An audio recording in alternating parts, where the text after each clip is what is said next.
estoy señalando o estoy evidenciando el desarrollo de una praxia, porque es el gesto de decir y el código de decir estoy bien. Pues miren cómo las praxias tienen un nivel mayor que el de la motricidad como tal. Entonces, ¿de qué me sirve estar metiendo fosforitos en una caja para el desarrollo de la escritura o de la lectura? No tiene sentido. Estoy entrenando el músculo, pero no el cerebro. Y la idea es entrenar y estimular el desarrollo del cerebro. Por eso insisto, uno, cuando trata de identificar dificultades de aprendizaje, porque estamos hablando de aprendizaje, las dificultades no están en el movimiento, salvo que hay antecedentes de alguna lesión, de alguna atrofia en los músculos, etcétera, etcétera, que es un asunto aparte. Pero en condiciones normales, el niño no puede o no realiza trazos, no hace el trazo de la letra que le lleve a la escritura, que es la grafomotricidad, ¿sí? Por problemas a nivel práctico, no a nivel psicomotriz, peor perceptivo. Pues miren cómo nuestra interpretación, ¿ya? Miren cómo nuestro análisis de los problemas está con un retraso y con una concepción tan retrógrada que no nos enseñan a identificar que el verdadero problema que tiene que ver en cuanto a grafomotricidad, no estoy hablando de escritura, estoy hablando del trazo, hablando del diseño, del código, tiene que ver con lo práctico más que con lo psicomotriz. ¿Sí? Entonces, ahí hablo de realizar estos gestos, esas actividades de decir adiós, de decir hola, de dar la mano, etcétera, etcétera, decir cómo se saluda, expresar con un gesto, con mímica, no con el otro compañero, cómo se da un abrazo, etcétera, etcétera, cómo se lanza un beso.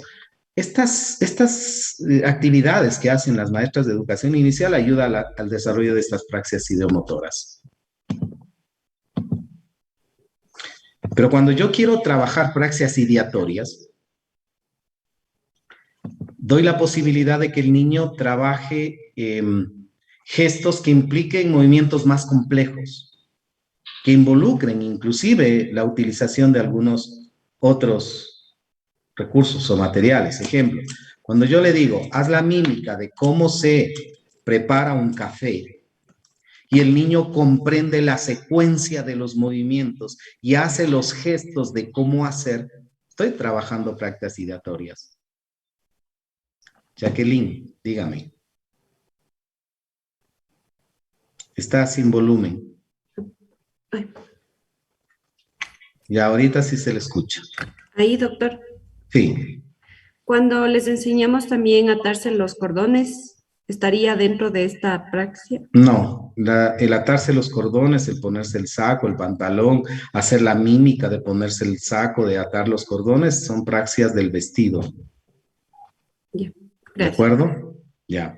Entonces, las ideatorias son más bien la realización de movimientos o de la mímica de movimientos complejos. Entonces, ¿qué tiene que hacer él?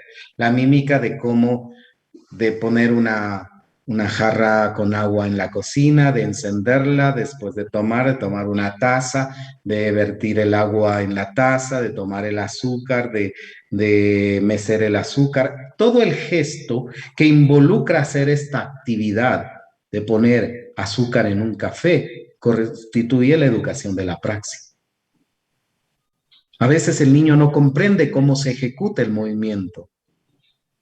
Y ese es un problema no de psicomotricidad, peor de percepción. Es un problema práctico. ¿Sí? De esto se puede hablar muchísimo, solo apenas estoy dando ideas de cómo el cerebro determina procesos de aprendizaje. Ejemplo, cuando al niño se le dice, ¿cómo haces el gesto de colocar una carta dentro de un sobre? ¿Ya? ¿Cómo haces el gesto de verter agua dentro de una botella? ¿Cómo hace el gesto? Y ahí uno va identificando problemas en el desarrollo de las praxias cuando no ejecuta movimientos que son coherentes con la instrucción que estoy dando. Cuando yo le digo, haz el gesto de cómo se abre la llave de un lavabo, eso es una praxis ideomotora, porque es un gesto simple, girar. Pero cuando yo le digo, haz el gesto de introducir un sobre dentro de una carta, es un movimiento más complejo, involucra la participación de otros músculos, pero más que la participación solo de los músculos, la comprensión del movimiento que estoy pidiendo que lo represente o que lo simule. Cuando yo le digo, haz el gesto de encender una vela, él debe hacer el gesto de tomar la caja, sacar, encender la vela, pero el gesto, no la acción como tal, no con el objeto presente. Si él entiende cómo se hace el movimiento, podrá hacer la mímica, en otras palabras. Entonces yo me doy cuenta de que hay las praxias ideatorias cuando las acciones que le presento las dramatiza, o no las dramatiza, sino las representa mediante un gesto. Por eso el trabajo con mimos y hacer actividades con mimos es importante para el desarrollo de las praxias. Existen otras praxias, las melocinéticas, ¿ya? Y estas se asocian con estas neurofunciones que se llama ritmo. Pero cuando hablo de praxias melocinéticas, ¿sí? Porque el trastorno o la dificultad es la apraxia. Cuando va acompañada de A, la praxia ya significa que es un problema, es un trastorno. Significa realizar movimientos suaves, sucesivos, ¿ya? Que se presentan de manera asociada. Y obviamente, un ejemplo, cuando hacemos esos ejercicios en donde les decimos cada vez que escuchen una palabra, levanten la mano, cierran el puño, dan un golpe en la mesa o hacen series, estamos trabajando esas praxias melocinéticas. Ejemplo, la actividad de ponemos la mano en el escritorio, hacemos puño, algún rato creo que les dice, puño, palma y lado, ¿cierto? ¿Se acuerdan? Y después, con el otro lado, mientras la una hacemos puño, hacemos lado. Mientras hacemos palma, hacemos puño. Y así intercambiamos con cada segmento de nuestro cuerpo, lo hemilateral. Estamos trabajando praxias melocinéticas. ¿Sí? Todo tiene una intencionalidad. Hay las praxias constructivas. Las praxias constructivas, su nombre lo dice, designa la capacidad de construir. Estas son las que permiten el desarrollo de la grafomotricidad fundamentalmente. Y que son bases importantes para el desarrollo posterior de la escritura y de la lectura. Entonces, armar torres es una buena forma de construir cosas con las manos. Eso es una buena forma de trabajar estas praxias constructivas. De igual manera, las orolingofaciales o bucolingofaciales.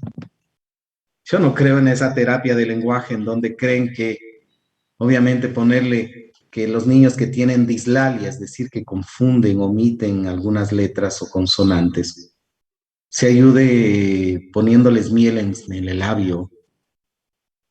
Ya, es mejor trabajar estas praxias orolingofaciales, es decir, cuando el niño tiene la capacidad de ubicar o poner en posición la lengua de manera correcta cada vez que se va a emitir un sonido, no tendrá dificultades en el curso normal de la lectura posterior. Y estas praxias se trabajan. Sacar la lengua, hacer gestos, morderse el labio superior, el inferior de manera suave, ¿sí? Poner la lengua hacia un lado, hacia otro, hacia arriba, hacia abajo. Es decir, darle movilidad, porque la lengua es un músculo. Pero más que músculo, es piel. Y esta tiene en su interior una arteria que permite, de acuerdo a la cantidad de sangre que ingresa, ubicarlo. Miren, cuando usted dice A, la lengua se pone en una posición a cuando dice S, o R, o B, o P, o Q. Cada letra demanda de una posición de la lengua. En muchos de los casos, cuando los niños no saben cómo ubicar, cómo poner la lengua dentro de la boca y en su paladar, se presentan problemas en la articulación. Entonces, estas praxias se las maneja, estas praxias se las utiliza para corregir algunos de estos problemas. ¿De acuerdo? Y las actividades son simples, porque son actividades que se las hacen en niveles iniciales. La praxia de la marcha, ¿sí? Por eso es que estas actividades que los maestros hacen de parar, frenar, acelerar, ir, de poner un pie adelante, poner un pie hacia atrás, ayudan mucho a muchas actividades que tienen que ver con la danza, el baile, la sincronía, etcétera, la gimnasia y todo ello. Estas praxias se las estimulan. Al igual que las praxias palpebrales, porque el trabajo en praxias palpebrales, abrir y cerrar los ojos, nos ayuda mucho a lo que es el rastreo visual, al campo visual, al mapa mental y una cantidad de procesos. Yo diría, estoy tratando de dar en lo más sintético posible, porque esto es un tema, toda una unidad, todo un módulo, poderles enseñar el desarrollo de las praxias. ¿Ya? Las praxias del vestido son importantes también, hacer el gesto de cómo ponerse una camisa, de cómo cerrar los botones, lo que decían ayer de cómo amarrarse y ponerse los zapatos, cómo ponerse un pantalón, un gorro, los guantes, estos gestos contribuyen mucho y sirven de base para lo que será el desarrollo posterior de la lectura y la escritura. Entonces, en vez de trabajar psicomotricidad, yo trabajo praxias y tengo mejores resultados. ¿Sí? Y estas praxias están determinadas también por el lóbulo frontal. Y estoy estimulando también áreas de la parte motora del lenguaje que tiene que ver con el lóbulo frontal también, que es el giro angular, cuando trabajo praxias orolingofaciales. ¿De acuerdo? Entonces, el lóbulo frontal, ya saben, que tiene la principal función de la tarea de producir funciones ejecutivas. Y esas son las áreas más importantes en el desarrollo del ser humano. Cuando se lesionan áreas del lóbulo frontal, se pueden presentar todo lo que son las denominadas paresias. Perdón, plejías.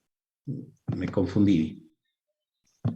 Entonces, las plejías, todo el tema de las plejías se refiere a parálisis, a pérdida del movimiento, por lesiones en esas áreas. Aunque también se pueden presentar pérdida del movimiento por lesiones en médula espinal. Entonces, es como si hacemos la relación de un títere, más que un títere, de una marioneta. La marioneta está atada a unos hilos y hay una cruz que es manejada por el sujeto para generarle movimiento a la marioneta. Si nosotros cortamos un hilo que está atado al brazo, el brazo no se mueve. Entonces, eso pasa cuando se daña la médula espinal, es como cortar los hilos. Pero puede estar el hilo y a pesar de ello no hay movimiento del brazo. Significa que no hay la mano que lo mueva. Entonces, una cosa es el daño en el cerebro, que sería analógicamente la mano, y otra es en la médula espinal. Entonces, cuando hay corte de vías, también se pierde el movimiento, pero cuando hay lesión en áreas motoras, que les explico, que están en el lóbulo frontal, también se pierde el movimiento. Pero también cuando hay un atrofiamiento del músculo, también se pierde el movimiento. Entonces, hay tres causas: atrofiamiento del músculo, pérdida o rompimiento de las vías por lesión en médula o lesiones en el cerebro. Esas son las razones por las cuales. Entonces, dependiendo de la dimensión del área, se presentará una hemiplejía, una paraplejía o el movimiento de ciertas áreas de todo el cuerpo y así sucesivamente. Pero estas áreas, por eso es que los niños que tienen discapacidad motriz, motora, tienen problemas de movimiento, pero no cognitivos. Entonces, cuando usted tiene la idea de que porque no anda en silla de ruedas, no va a entender, está cometiendo un error. Porque solo las áreas del movimiento son las que se ven afectadas. Pero su capacidad para aprender, que tiene que ver con el córtex prefrontal, está intacta. Por lo tanto, no podrá moverse, pero tendrá una posibilidad de aprender, y ahí es cuando uno decide. Estos niños solo requieren adaptaciones grado 1. ¿Por qué? Porque hay que cambiar algunos aspectos del entorno más que del currículo, porque el currículo lo van a poder apropiarse de manera muy fácil. Entonces, el conocimiento sobre las áreas que están afectadas nos da la dimensión inclusive para saber cómo actuar con estos niños. Pero si usted cree que porque está en silla de ruedas tampoco va a poder aprender, ahí está un serio problema. Y si los maestros creen que porque está hemipléjico, es decir, paralizado de la cintura hacia abajo, de la cintura hacia arriba, tampoco va a poder aprender, es absurdo. Hay enfermedades y hay lesiones al sistema nervioso que no afectan áreas corticales relacionadas con lo cognitivo ni con lo intelectual, sino netamente con lo físico, motriz. Stephen Hopkins, este genio que murió hace poco tiempo atrás, tenía un cerebro y un procesamiento cognitivo e intelectual de altísimo nivel, aunque no movía un músculo de su cuerpo. Eso se llama esclerosis múltiple. Entonces, la pérdida de mielina en las neuronas impedía el movimiento, pero las células que tenían que ver con los procesos de cognición, de aprendizaje, de inteligencia estaban perfectas, y eso es lo que debe entender. Cuando hay discapacidad física, lo único que están afectadas es la parte muscular o áreas del cerebro relacionadas con el movimiento, pero no con el aprendizaje. Y estos niños tienen toda la capacidad de aprender, inclusive en niños con parálisis cerebral, porque la parálisis cerebral, a diferencia del deterioro intelectual, también se afectan áreas que afectan al movimiento, a la sensibilidad, a ciertas vías visuales o auditivas, pero áreas de procesamiento cognitivo para el aprendizaje están perfectas. Y aun cuando el niño no articule bien palabras, no se pueda mover, tenga dificultades para la movilidad, sus áreas cognitivas están tan bien desarrolladas que puede aprender todo lo que le pongan. Entonces, no porque llega con parálisis cerebral, estamos confundiendo con un niño con deterioro intelectual o lo que comúnmente llaman retardo mental. Porque a nivel cognitivo, estos niños con parálisis cerebral infantil, que hay un alto porcentaje, no tienen afectadas sus procesos de aprendizaje. Para nada. Entonces, nuestro prejuicio y nuestra ignorancia lo que nos hace creer que no van a poder aprender, porque no puedan moverse. Miren que el cerebro responde de manera diferente. Y mucho más cuando aplicamos principios de neuroplasticidad y equiponencialidad. Esto en cuanto al lóbulo frontal. ¿Sí? Vamos hacia el lóbulo parietal. Toda la región de aquí, todas estas regiones de aquí corresponden al lóbulo parietal. El lóbulo parietal, al igual, y aquí permítanme hacer una breve reflexión para que me vayan entendiendo esta idea.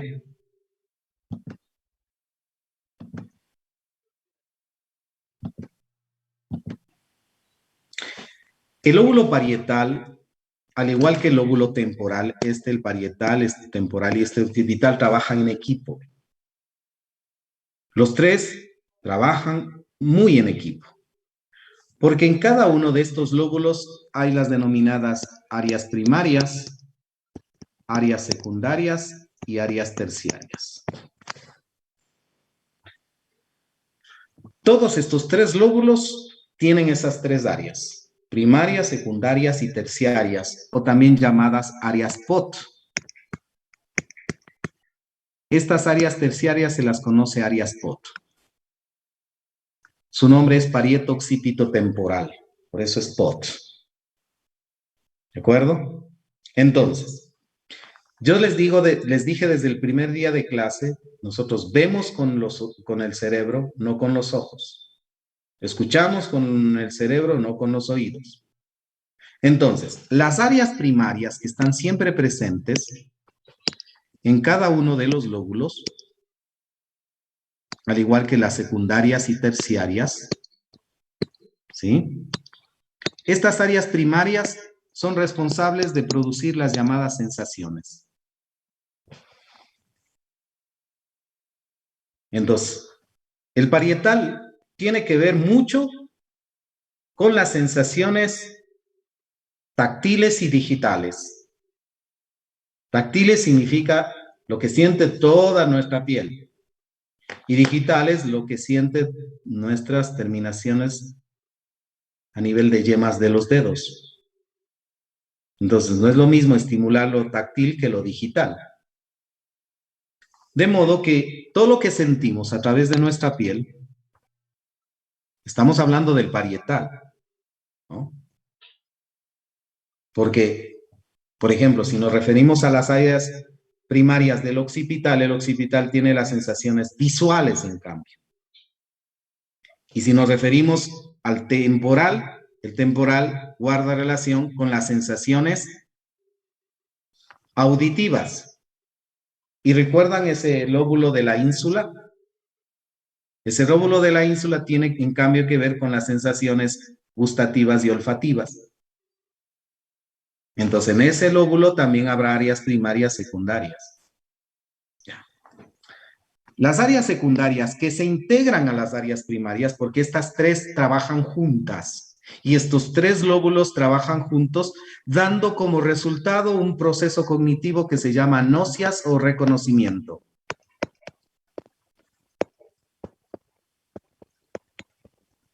La integración de toda esta información nos da lo que determina las gnosis o el reconocimiento. Entonces, yo voy a hablar de los tres lóbulos en su conjunto, en su función, y estos que determinan las gnosis, pero también voy a hablar más adelante ya la particularidad de cada uno de ellos. Entonces, insisto, para que no se me pierda, los tres lóbulos del cerebro, tanto el parietal, el temporal, y occipital, tienen tres áreas. Áreas primarias, secundarias y terciarias. Los tres en su conjunto determinan lo que son las gnosis o también llamado reconocimiento. ¿De acuerdo? Ya. El producir gnosis demanda de la participación de estas tres áreas y de la participación de estos tres lóbulos. Y van a ver la importancia de las gnosis más que de la percepción. Por eso cuando niños tienen dificultades en el aprendizaje, yo trabajo gnosis o reconocimiento y no percepción. Es absurdo trabajar percepción, porque la percepción está dada por las áreas secundarias. Es decir, son de más bajo nivel y jerarquía. Las sensaciones están dadas por las áreas primarias y las gnosis están determinadas por las áreas terciarias. Entonces, dije, las sensaciones y percepciones somatoestésicas, que tiene que ver con lo digital y lo táctil, está dado por el lóbulo parietal, por el azul. Las sensaciones y percepciones auditivas están generadas por el lóbulo temporal, el verde. Las sensaciones y las percepciones visuales están determinadas por el lóbulo o los lóbulos occipitales. Y las sensaciones y percepciones gustativas y olfativas por el lóbulo de la ínsula. Pero para generar una gnosis o reconocimiento, su nombre mismo dice reconocimiento, se necesita la participación de las tres áreas terciarias o POT de los tres lóbulos. Es decir, para establecer el reconocimiento, las áreas terciarias del temporal, parietal y occipital se integran. Entonces, significa que la percepción y la sensación son autónomas para cada hemisferio. Entonces, cuando yo estoy trabajando solo sensaciones y percepciones, estoy haciendo un trabajo aislado, no integral. Solo estimulando sensación y percepción. Y eso está perfecto. El problema cuando el niño no empieza a aprender o tiene dificultades para aprender es en nocias o reconocimiento o en el área POD, es decir, en esta área que se integra tanto el temporal, parietal y el occipital. Ahí se da el reconocimiento visual, el reconocimiento auditivo, el reconocimiento somatoestésico, que son los que participan fundamentalmente en los procesos de aprendizaje. Entonces, cuando el niño, ¿ya? Cuando el niño, y les dije la última vez, yo le pongo esto, ¿cuál es una letra A mayúscula? ¿Ya? Encierra con un círculo la letra A mayúscula. ¿Cuál debe encerrarla? Todas. ¿Todas? La primera. Y yo pienso que todas, imagínense lo que le estoy enseñando al pobre guagua. Cuando yo vaya a poner amor, me pondrá así porque esta también es una A.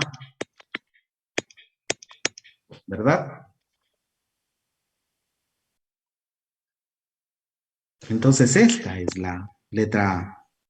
Desde el código alfabético, desde el código semántico, etcétera, etcétera. No esta. Esa no es una letra A. Que se parezca y usted quiere interpretar como A es otra cosa. Entonces, cuando el niño en este conjunto de letras no me señala cuál es la A, no puede reconocerla, porque no conoce su forma, su ubicación, su orientación, su semántica, ni siquiera su sonido, etcétera, etcétera. Entonces, el usar o el poner en evidencia las nocias implica que el niño tenga la capacidad de proyectarme que sus conciencias están bien desarrolladas. Por eso cuando yo trabajo nocias o reconocimiento, debo cerciorarme que sus conciencias estén bien. Porque el reconocimiento implica algunos elementos. Uno de ellos, el rastreo visual. Yo necesito dirigir mis ojos hacia un lado y otro. Por eso los niños que tienen inmadurez en los músculos de los ojos, los músculos que hacen el movimiento de los ojos, pueden tener problemas en la escritura y en la lectura. Pero no porque no comprendan el proceso, sino por el proceso deficiente. Todos los profesionales, todos, que quieren evaluar problemas de lectura, de plano deben evaluar cómo está el rastreo visual. En otras palabras, deben evaluar cómo está el movimiento de los ojos, porque hay varios músculos que mueven los ojos. Los rectos, los músculos rectos, los laterales, los oblicuos, los superiores, inferiores, etcétera, etcétera. El ojo se mueve de diferente manera. Cuando esos músculos no maduran, no hacen un buen rastreo visual, pierden de vista esto y no hay reconocimiento adecuado. Si usted gana, pierde el tiempo evaluando percepción, cuando el problema está mucho más allá que la percepción. ¿Y de qué me sirve? El niño percibe bien, como lo que ustedes percibieron todas las letras. Percepción no significa significado, ya les dije. Significa simplemente que el cerebro capte la imagen. Captaron las imágenes de todas esas figuras. Pero cuando les dije, ¿cuál es la A? Ya no es una simple percepción, eso es reconocimiento. Y si yo estoy trabajando reconocimiento, pues si el niño no entiende, no comprende, comprensión, ¿cuál es la A? ¿Qué posición tiene? Pues cualquier letra será la A. Y ahí viene el problema en la escritura y en la lectura. Entonces, la clave es evaluar reconocimiento, evaluar nocias. Y las nocias tienen mucho que ver con el rastreo visual. Niños que tienen lesiones neurológicas, niños que tienen hipoxia, es decir, falta de oxígeno o anoxia cerebral, presentan isquemia, es decir, muerte de algunas áreas del cerebro relacionadas con áreas terciarias y no son capaces de producir nocias. Y nosotros perdiendo el tiempo creyendo en cucos. Entonces, estos niños que tienen problemas en reconocimiento no van a poder tener una lectura y una escritura adecuada. Porque el reconocimiento auditivo sirve ¿para qué? Para establecer la lectura. El reconocimiento visual también para la lectura y para la escritura. Y así podemos ir mencionando algunas características. Entonces, el rastreo visual es importante para el desarrollo del reconocimiento. También la estructuración espacial y temporal. Muchos niños que tienen problemas, ya sea por sus lesiones en los músculos esternocleidomastoideos, es decir, del movimiento del cuello, de la cabeza, no van a poder ubicar e identificar los objetos en un espacio que tiene que ver con la estructuración espacial. Entonces, se les dificulta el reconocimiento inclusive de las letras dentro de un plano. También tienen que tener el mapa mental, ¿sí? Deben tener un mapa mental. ¿Y a qué me referimos con mapa mental? Ejemplo, si yo le digo, explíqueme, que no es lo mismo, váyase. Explíqueme dónde queda el baño de su casa. Usted hace primero un mapa mental. ¿Usted qué dice? Me levanto, me dirijo a la izquierda, a la derecha, abro la puerta, bajo las gradas, subo las gradas, giro a la izquierda, giro a la derecha. Yo qué sé dónde está su baño. Pero el momento en que usted me puede explicar dónde se ubica y comprende dónde se ubica, es que tiene este mapa mental bien desarrollado. Los niños, si no tienen un mapa mental desarrollado, difícilmente lograrán hacer un reconocimiento de las cosas. Entonces, miren que es todo un proceso de desarrollo. Yo les estoy dando en micropastilla todo lo que deberían saber para facilitar el aprendizaje de sus estudiantes y mejorar el aprendizaje con orientaciones y recomendaciones que los maestros los apliquen en el aula, dentro de sus adaptaciones curriculares. Pero insisto, es apenas el primer módulo que está sentando las bases para que usted comprenda la importancia de este estudio. Entonces, los niños que tienen problemas no en neurofunciones, peor en funciones básicas, los niños que empiezan a tener problemas en praxias y en nocias, empiezan a tener dificultades en sus procesos de adquisición de estas habilidades macrodestrezas llamadas lectura, escritura y cálculo. Cuando el niño no tiene una buena estructuración espacial o temporal, va a fallar en los cálculos, va a fallar en la ubicación de los códigos para hacer alguna operación matemática. Y no es problema de percepción, por favor. Es un problema de reconocimiento. Y vuelvo acá. En estos casos que hablamos de reconocimiento, ¿qué ocurre? Esta área POT, a la cual me referí,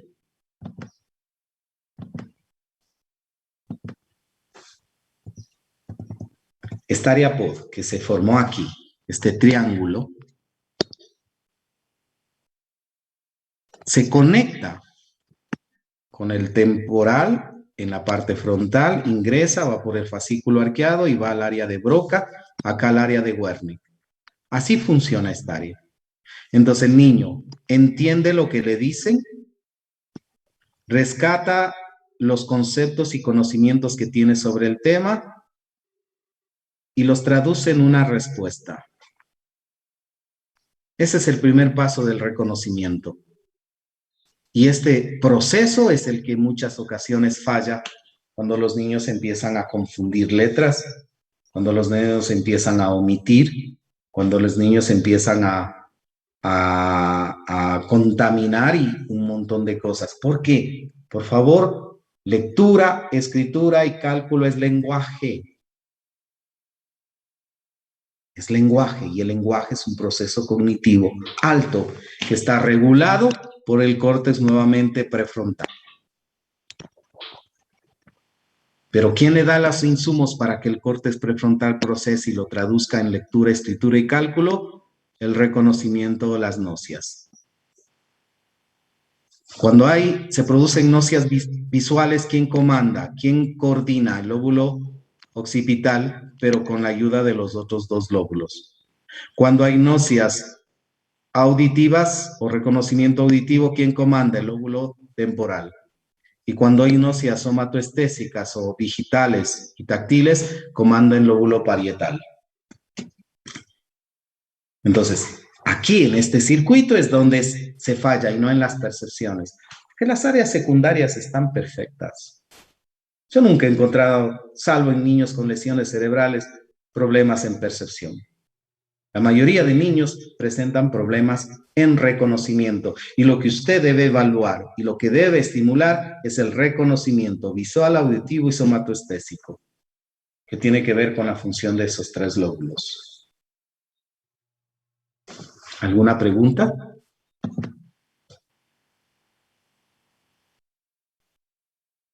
¿Está difícil esto? Díganlo con toda la sinceridad del mundo.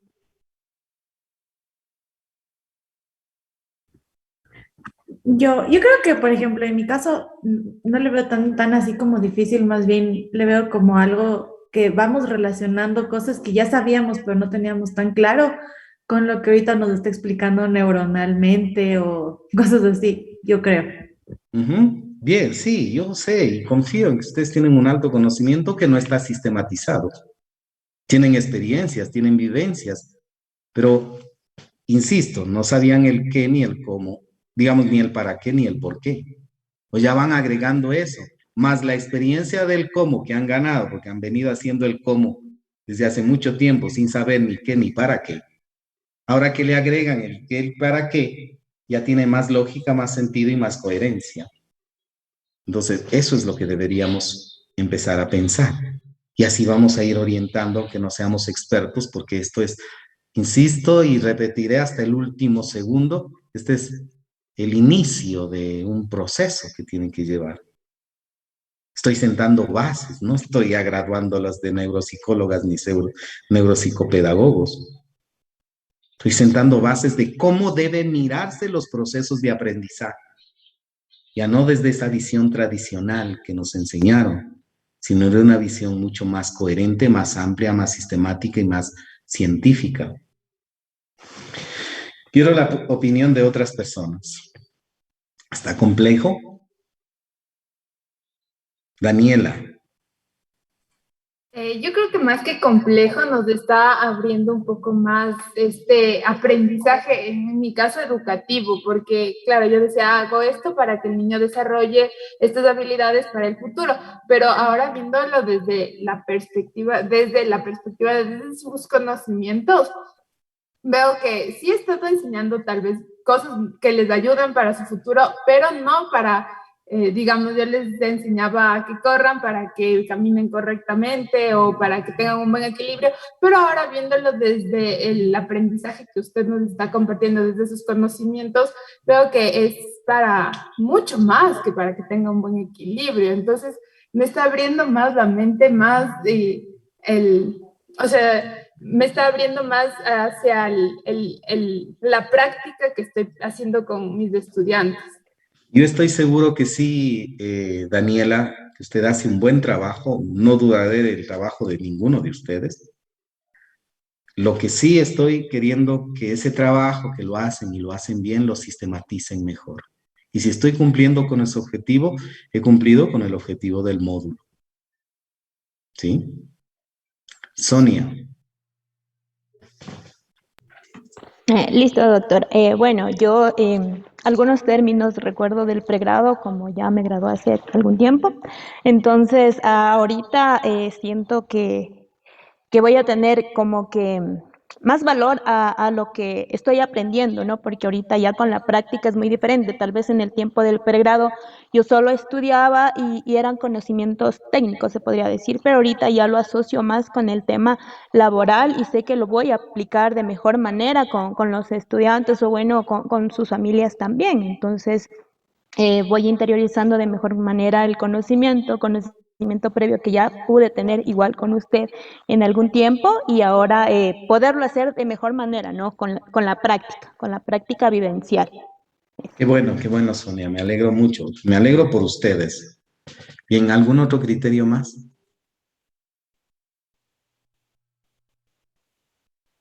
Catherine. A ver, contando lo que nos preguntó si está difícil, pues no lo veo desde el puntito que nos está dando usted, no está difícil. Creo que como docentes, yo desde el punto de vista de docentes, nos hace falta en esta formación, porque si nosotros conociéramos esto, el proceso de aprendizaje, de enseñanza que nosotros damos sería hasta más fácil, con técnicas hacia dónde debemos orientarle a los estudiantes. Pero difícil, tan difícil yo no le veo, pero sí nos hace falta conocer. Qué bueno, qué bueno. Qué bueno, me halaga mucho saber que no les estoy haciendo las cosas difíciles. Juan Carlos. Sí, doctor, yo tal vez tengo una frase que dice, el conocimiento sin obras no sirve de nada. Entonces, esto lo que a mí me motiva es a no hacer en lo práctico, sino más que todo orientar a los padres de familia, no ser interventor, sino un orientador. Con el nuevo conocimiento en mi formación vi estos temas, pero más conceptos que siempre están en la red o en libros clásicos. El saber un concepto de algo tan sencillo que lo tenemos en nuestro léxico como es la emoción, los sentimientos y saber para cómo se producen lo que es lo que a mí me motiva a identificar ciertos comportamientos en los estudiantes, pero no para intervenir, sino para orientar a que vayan donde alguien que sabe, él tiene la experiencia y después ve los resultados y después yo sentirme halagado y bien por el conocimiento que he adquirido. Qué bien, Juan Carlos. Me alegra mucho escuchar eso. Fernanda. Doctor, para mí no es tan complejo, más bien agradecerle cómo nos hace llegar estos conocimientos que son entendibles. Ahora, en el tema del significado de dónde aparece esto, sí debemos, como usted lo mencionaba, leer todos los días para seguir enriqueciéndonos. Usted nos da, como mencionaba, en pastillas, pero ya nosotros debemos irlo profundizando. Y muy agradecida también porque, como mencionábamos ayer, cuando amamos lo que hacemos, se nos va a tornar mayormente fácil el realizar esto. Y por último, le tengo una consulta, doctor. Esto de las praxias se desarrolla en edades tempranas, a mayor profundidad, pero estas praxias, por ejemplo, del vestido, ¿también se puede aplicar en estudiantes de séptimo, de básica, o ya también ya en la etapa del colegio, también se puede aplicar estas praxias? Siempre y cuando identifique que están debilitadas o no han logrado su alto nivel de desarrollo. Se lo puede hacer, ¿sí? Pero si las praxias por lo general han alcanzado su máximo desarrollo entre los 6 años aproximadamente, al igual que las nocias o el reconocimiento. Se espera que a esa edad, por eso digo, el trabajo que hacen las educadoras de nivel inicial es impresionante, sin desvalorizar el trabajo que hacen los otros, porque los otros se dedican más a potenciar el desarrollo cognitivo que el desarrollo de estos procesos. Pues es impresionante. Lo que les falta a ellas es más bien sistematizar, como se decía hace un momento, este conocimiento para que tenga mayor impacto en el desarrollo. Porque la maestra inicial que sabe cómo hacer estas actividades, que se ha preparado para ello, si le agrega el qué, para qué, por qué es necesario, tiene un trabajo de calidad impresionante en sus pequeños. Y esa es la mejor forma de prevenir problemas a futuro. ¿Sí? Betty, por favor. Ya, doctor, con todo lo que está explicando y estamos entendiendo, pues creo yo que si identificamos, si tratamos, si trabajamos en estas áreas a tiempo, en los niveles iniciales, como usted dice, no tendríamos en secundaria, ya en educación básica superior, no habría estas dificultades de lectoescritura con los chicos.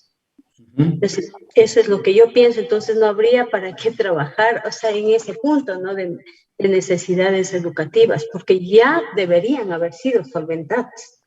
Ya. Y ahora sí entienden el por qué he dicho que los problemas de aprendizaje no están identificados o están en la base del desarrollo de las neurofunciones, sino de los procesos cognitivos. Sí, ahora sí. Entonces, correcto. las praxias, las nocias, la atención, la memoria, las funciones ejecutivas, el lenguaje son procesos cognitivos. Y estos se desarrollan. Los otros son procesos naturales que hay que activarlos generando experiencias de aprendizaje y potenciarlos. Pero estos que se adquieren, que se aprenden, que se incorporan, si no están muy bien instaurados y desarrollados, va a generar problemas de aprendizaje. Entonces ya el profesional, el docente, ya debe ir cambiando la visión, que lo que tengo que evaluar son procesos cognitivos, que lo que tengo que estimular y trabajar son procesos cognitivos, porque ahí está la raíz de la mayoría de problemas. Pero que estos problemas que se presentan en la adquisición de estas macrodestrezas, si yo trabajo en educación inicial y potencio al máximo muchos de estas neurofunciones, estos procesos garantizarán su desarrollo. Es un trabajo conjunto, ¿ya? Entonces, sabemos que si las potencio está creando un ambiente favorable para el desarrollo de los procesos cognitivos, pero que la causa y en la intervención no radica, porque ya las neurofunciones ya están desarrolladas a la edad que el niño inicia la lectura y la escritura.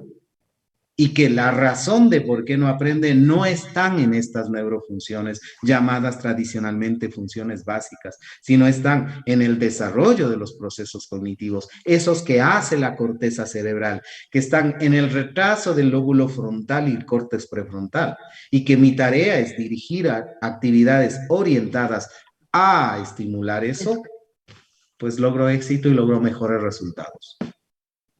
Entonces, si las instituciones educativas en sus PI establecerían como prioridad el desarrollo de las funciones ejecutivas desde los niveles iniciales, pues estaríamos previniendo una cantidad de problemas a futuro. ¿Sí? Estaríamos previniendo muchísimos problemas. Y que si ya se dieron los problemas, no tiene nada que ver el trabajo en neurofunciones, sino el trabajo en funciones cognitivas, en procesos cognitivos, fundamentalmente en funciones ejecutivas, lograríamos solucionar muchísimos problemas de estos niños. Si esto llegó a entender a lo largo de este tiempo, aunque no haya entendido mucho neuroanatomía, que creo que sí lo entendieron en cierta medida, pues es el éxito, es el proceso cumplido. Mayra. Bueno, doctor, personalmente usted me cambió la mentalidad, porque cuando yo iniciamos el curso, yo quería que me dé estrategias para hojas, para ayudar para el TDAH, para la discalculia, para todos esos trastornos. Yo quería que eso me den, porque en este caso yo personalmente, los psicólogos de la institución nos envían los casos así. El niño tiene TDAH mixto y porque me ha tocado. Entonces, él era muy agresivo, él cortaba los mandiles, cortaba las pinturas, incluso, no a mí, pero incluso él llegó a agredirle al director de la institución, porque le abrazaban con el conserje, le abrazaban y él se desesperaba y pegaba y eso. Entonces yo quería estrategias para eso, para ayudarle a eso, pero ahora me doy cuenta que no necesito estrategias para eso, sino necesito Recording in progress. ayudarle a estimular los procesos cognitivos. Eso, doctor. Gracias. Gracias también. Y entre los procesos cognitivos está también los sentimientos, los afectos. Y entre las funciones corticales también está las emociones. Y cuando trabajamos lóbulo frontal, es decir, funciones ejecutivas, regulamos y controlamos todo aquello. Ahí está la clave. Ahí está la clave de todo el desarrollo. Nosotros preocupados por buscar, por eso no vemos al ser humano como una integralidad. Entonces, como partes, falla en esto, las arreglemos. Aplicamos medidas parche, no procesos de desarrollo integral. Y solo cuando educamos procesos cognitivos, fundamentalmente funciones ejecutivas, logramos un desarrollo integral. ¿Sí? Entonces, sabemos de muchas actividades. Por eso decía, no debe preocuparles el cómo, porque eso ya lo saben y hasta se lo pueden inventar y crear de manera fácil. Pero si saben el qué, el cómo resulta tan simple. ¿Alguna otra opinión o pregunta? ¿No? Bien. Cierro esta parte de neuroanatomía muy básica, mencionando que también las actividades deben ser en función del hemisferio que estamos trabajando. Si bien el cerebro en definitiva se desarrolla de manera integral, pero sí hay actividades específicas que van orientadas al desarrollo del un hemisferio y al desarrollo del otro hemisferio. Y eso es innegable, porque cuidado se les ocurra hoy hablar de dominancia cerebral. Y que la lateralidad depende de la dominancia. Eso es, cuando cazaban a las brujas se decía eso. Hoy estamos en plena era del conocimiento. Ningún hemisferio domina sobre el otro. Hoy se habla de la especialización hemisférica. ¿De acuerdo? Entonces, cuando yo hablo de especialización hemisférica, me refiero a que cada hemisferio cerebral está especializado en funciones específicas. Pero también hablo de sincronía cerebral. ¿Sí? Cuando hablo de sincronía cerebral, significa que pese a que cada hemisferio tiene y cumple una función diferente, trabajan de manera tan armónica los dos, que el resultado de una vida productiva, de un buen desempeño, de un buen procesamiento, es resultado también de esta sincronía cerebral. ¿Sí? También debemos entender que hay asimetrías cerebrales. Eso significa que no son idénticos el un hemisferio con relación al otro. Existen diferencias en cuanto a su tamaño también. Entonces son asimétricos, son sincrónicos, son especializados.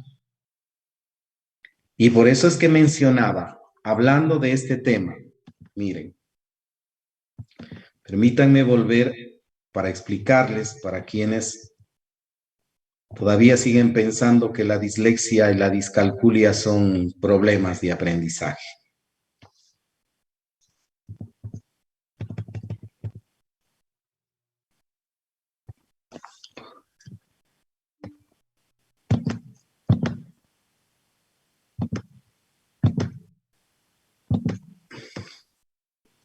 A nivel cerebral, si yo hago un corte en los hemisferios,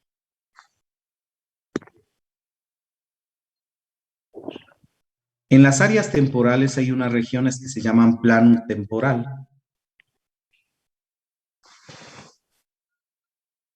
En cerebros no disléxicos, el plano temporal, si yo digo temporal, significa que es un área del lóbulo temporal, que es mucho más interna.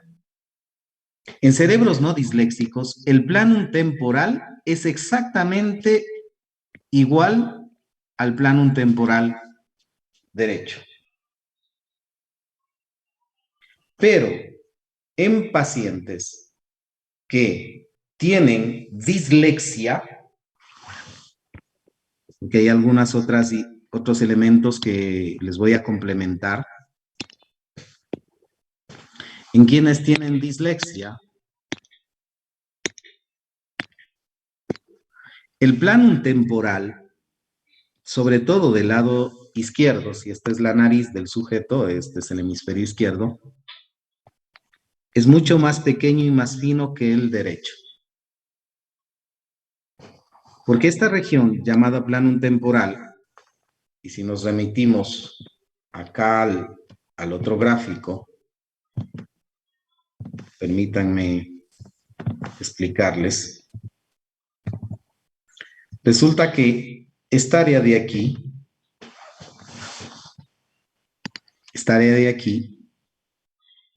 que se conoce como área de Wernicke, es la responsable de que comprendamos lo que nos dicen. ¿Sí? Y comprendamos lo que miramos, lo que escuchamos, lo que vemos en un texto. Entonces, si esta área nos permite comprender lo que nos dicen en un texto y no comprendemos bien, no lo vamos a leer ni vamos a explicarlo tampoco bien. Por eso en un niño con dislexia no es raro que diga cuando mira la pizarra, tanto virtual como física, que las letras le saltan y se desordenan. ¿Sí? Esa es una típica expresión de un niño con dislexia. Yo veo que las letras saltan, la A se pone adelante de esta otra letra y ya no entiendo lo que dice. Es por fallas en esta región que se llama área de Wernicke, y detrás de esto está el denominado planum temporal. Entonces, ¿qué sucede? Esta región de aquí ya en el niño nace dañada y le impide, porque es más reducida, por eso hablo del planum temporal más pequeño, y le impide comprender el texto. Y al no comprender el texto también le impide leer bien, que es la dislexia. Entonces, la dislexia ha sido resultado de esa lesión en el plano temporal que afecta al funcionamiento del área de Wernicke. Entonces, si es una lesión en esa región, va a tener serias dificultades en la adquisición y en el desarrollo y producción de la lectura. Entonces, eso no puede ser un problema. Eso es un trastorno. Y tiene antecedentes genéticos. Al igual que el TDAH, siempre debe haber un miembro en la familia que haya tenido dislexia, o haya tenido discalculia, o haya tenido disgrafía. ¿Ya? Eso es la dislexia. Acá, en el lóbulo parietal, hay una región que se llama giro angular. Esa región del giro angular es la responsable de que nosotros podamos hacer cálculos matemáticos y trabajar con números. En niños que tienen discalculia, esta área es la que está dañada, afectada. Y también tienen antecedentes de orden genético en que los niños que nacen de personas o de familias que tuvieron discalculia también lo puedan presentar. Doctor, disculpe. Y, por ejemplo, ¿cuáles serían las causas para que tenga esta especie, no sé si estoy bien, de mutación en el cerebro? O sea, ya les dije, son causas de orden genéticas. La mayoría son causas genéticas, es decir, hay una predisposición genética de este daño que es transmitido de generaciones a generaciones. Esa es la principal causa que se conoce hoy. Existen otras asociados y ciertas comorbilidades. Cuando yo hablo de comorbilidad significa que hay trastornos que no son de lectura y escritura, trastornos neurológicos que pueden desencadenar problemas también o trastornos de lectura y escritura. Por ejemplo, hay un síndrome que se llama el síndrome de Rasmussen. Ese síndrome de Rasmussen puede generar daños también en estas regiones y desencadenar dislexia asociado al síndrome que está teniendo el niño. Entonces, hay muchas causas, en la patología clínica de estos trastornos se ubica un montón de cosas, pero no es conveniente este instante darles toda esa información porque se me van a confundir. Pero lo que sí quiero decirles es que sí hay el factor genético como preponderante de la dislexia, de la discalculia y de la disgrafía. ¿Sí? Asimismo, en esta región, que se integra muy cerca del área de Broca, es el área que tiene que ver con la parte de la graficación del código, y eso tiene que ver con la disgrafía, ¿no es cierto? Con la dificultad para establecer códigos, pero que tiene que ver también con afectaciones. Entonces, lo fundamental es que entiendan que estos daños generan las famosas DIS. Y si es daño, los DIS es un trastorno, no es un problema. Basta que lleve DIS, ya evidencia presencia de un trastorno, de una lesión. Lo mismo que, por ejemplo, no es lo mismo dislexia que alexia. Lexia hace referencia a escritura, perdón, a lectura. Si es que va acompañado de dis es un trastorno. Pero si va acompañado de A, puede ser considerado como un síndrome. ¿Quiénes tienen alexia? Aquellas personas que tuvieron por accidentes lesiones en estas áreas involucradas con la lectura, la escritura y cálculo. Entonces, si hay niños con alexia, agrafía, acalculia, entonces son daños mucho más graves. Tienen una patología mucho más compleja que las DIS. Las DIS, si bien cierto, son lesiones o demandan lesiones en algunos casos microscópicas, pero tienen mejor pronóstico que los niños aléxicos o acalcúlicos o agráficos. Entonces, ¿cómo usted está seguro que el niño no tiene una agrafía o una acalculia? ¿Conoce muy bien el curso de este tipo de enfermedades, trastornos o síndromes? No, pero todo niño que no calcula, bien, disgrafía, discalculia o problema en el cálculo. Y si nos enfrentamos a un trastorno, y si nos enfrentamos a un síndrome, ¿creen que las acciones que están emprendiendo y que se contemplan dentro del día que hacen los maestros darán un resultado cuando no están controladas variables biológicas? No. Entonces, no todo el niño que no calcula. Por ejemplo, yo tengo niños que leen súper bien, pese a tener dislexia. Usted dirá, pero ¿cómo es eso? Hay un mecanismo que en este momento no les voy a explicar, porque es bastante amplio explicarles sobre el tema de dislexia, en donde aprenden a leer, y aprenden a leer bien, pero sin comprensión. Entonces, no es que el niño que no aprende, solo el que no aprende a leer es disléxico. Hay niños disléxicos que aprenden a leer. La característica no es que lea únicamente. La característica en una dislexia es que comprenda lo que lee. Entonces, al haber un abanico de opciones y de posibilidades y de causas y de síntomas, uno no puede llegar a establecer cualquier cosa así porque se le ocurre. En estos casos hay que hacer un estudio bastante minucioso para llegar a diagnosticar dislexia. Yo capacito en temas de dislexia, de discalculia, pero estas capacitaciones demandan mucho tiempo, por eso es que es muy difícil para mí, en un módulo que nada tiene que ver con estos temas, pero que están relacionados a hablarse de estos temas, poder explicarles sobre dislexia.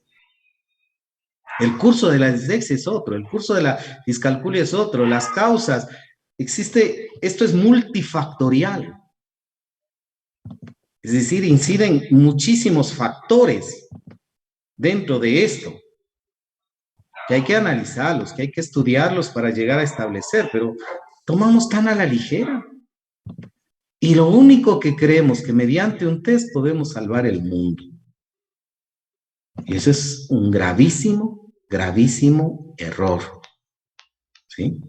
Lo mismo, el curso del Asperger con relación al autismo, pese a ser un TEA, es diferente. La sintomatología es diferente. Los indicadores primarios son diferentes. Por ejemplo, el desarrollo del lenguaje en un niño con Asperger es mucho más alto en los 3 primeros años, a diferencia del niño con autismo. Por tanto, problemas de lenguaje no vamos a encontrar en un niño Asperger. Son otros los problemas que se evidencian. Entonces, mi mensaje es que entienda que antes de abordar un tema, que antes de decir es de darle una categoría, de ponerle un estigma, una etiqueta a un niño, pensemos seriamente si lo que está presentando es lo que realmente tiene. Y no a lanzarnos a emitir criterios, conceptos.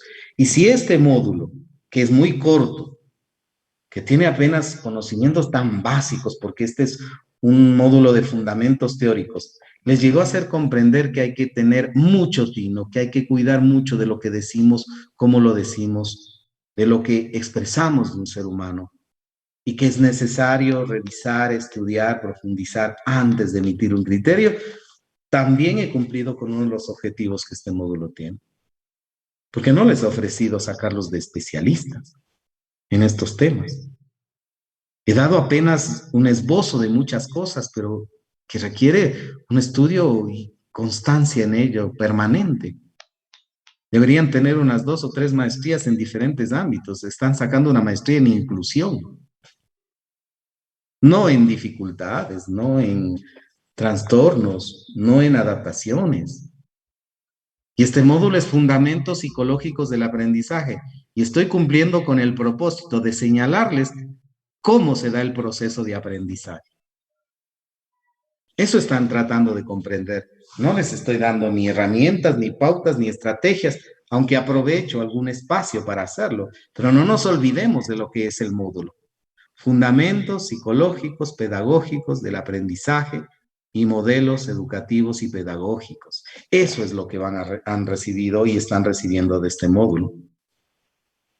De tal forma que inclusive desde mi óptica no necesariamente puede ser compartida por todos y por todas. He superado las expectativas que tenían acerca del módulo, porque hemos abordado temáticas que inclusive no están contemplados dentro de los contenidos para satisfacer las inquietudes de ustedes. Si yo estaría dando un módulo sobre estrategias para atender a niños con necesidades, otro sería el mundo que estaría hablando. Si yo estaría dando cómo es estrategias para hacer intervención, otro también sería el mundo. Si estaría dando evaluación psicológica y psicopedagógica, otro sería el mundo. Entonces, cada una son áreas del conocimiento en los cuales hay que prepararnos. Y el haber abordado estos temas tiene el único propósito de hacerles entender de cómo el ser humano aprende. De que el aprendizaje del ser humano no está dado necesariamente por factores externos. Los factores externos inciden, pero está dado en la medida en cómo la corteza cerebral está procesando información. Diana, dígame. Doctor, una pregunta. En el caso para las personas que tienen dislalia, ¿deben ir a los mismos especialistas como los niños con TDAH? No. ¿O se van adicionalmente otros? Los niños que presentan dislalias por lo general deberían ir a terapistas de lenguaje, pero especializados en el ámbito de la neurolingüística, para que tengan el resultado, porque si están dentro de la escuela tradicional, de que los que tienen dislalia solo haciéndoles poner miel en el labio, ya soluciona su problema, estamos en otro baile. Entonces tienen que aplicar estos principios de cómo el cerebro está produciendo, porque hay que ver la parte estructural y la parte funcional del cerebro. Muchas veces el lenguaje falla porque hay problemas estructurales y eso siempre está asociado con lesiones o trastornos. Pero en el componente funcional, hasta la parte emocional juega un papel importante. Si no podemos discriminar en ello, difícilmente podemos lograr resultados y el niño puede pasarse ahí haciendo ejercicios con la lengua y con los labios, pero nunca superó porque la idea no es solo trabajar praxias, la idea es trabajar procesos de lenguaje y funciones ejecutivas, como las que he venido señalando. ¿Sí? Bien. Eso. Entonces cierro esta parte para centrarnos al final Bueno, ya dejaremos lo de la encuesta, no está por demás, estaba previsto trabajar en grupo, pero por las preguntas que se han hecho y por la importancia de responderlas, nos hemos ampliado un poco más del tiempo. Dejo un espacio para explicar la parte de los hemisferios y a su vez generar el trabajo, el último trabajo, porque este sería el último trabajo que ustedes tienen que hacer de mi módulo en los últimos minutos, ¿de acuerdo?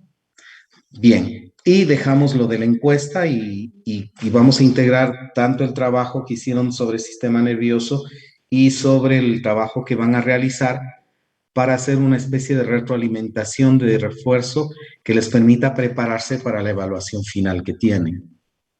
Entonces, es un poco reforzar, retroalimentar, aclarar algunas otras dudas, porque los últimos contenidos que nos corresponden son con respecto a modelos. Daré un barrido muy rápido de todos los modelos psicológicos y a su vez pedagógicos que están siendo manejados para que tengan la posibilidad de identificarlos, pero yo creo que ya di un paso gigante al hablar desde el modelo neuropsicopedagógico.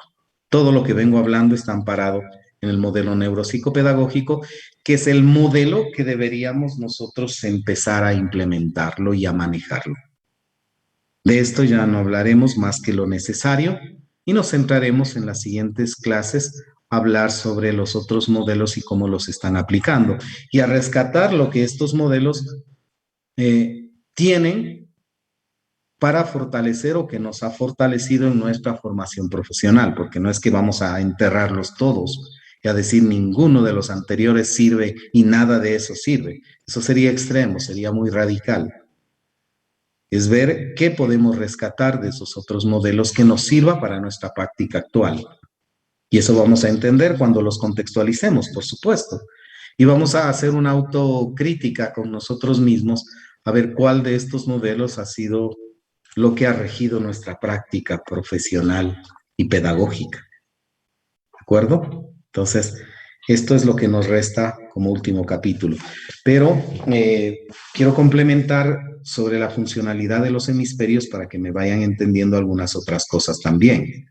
Empecé diciendo que ya la teoría acerca de la dominancia cerebral desapareció hace unos 20 años atrás.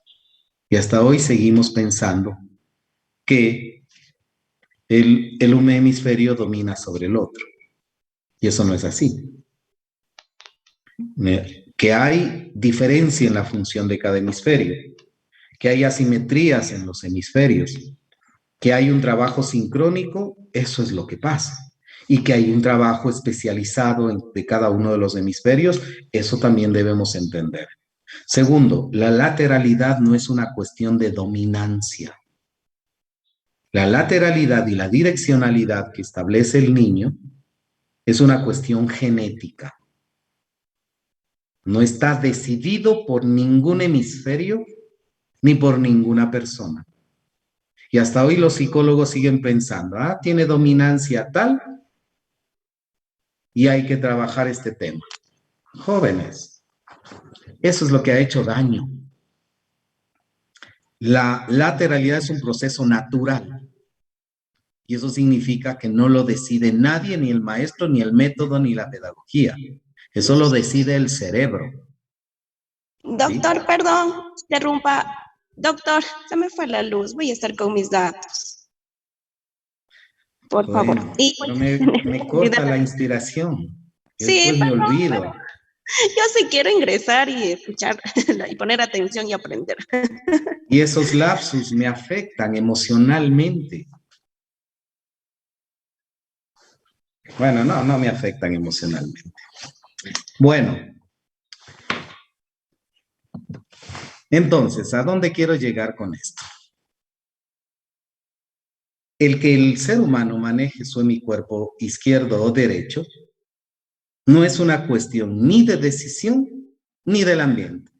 Es una cuestión de una programación genética.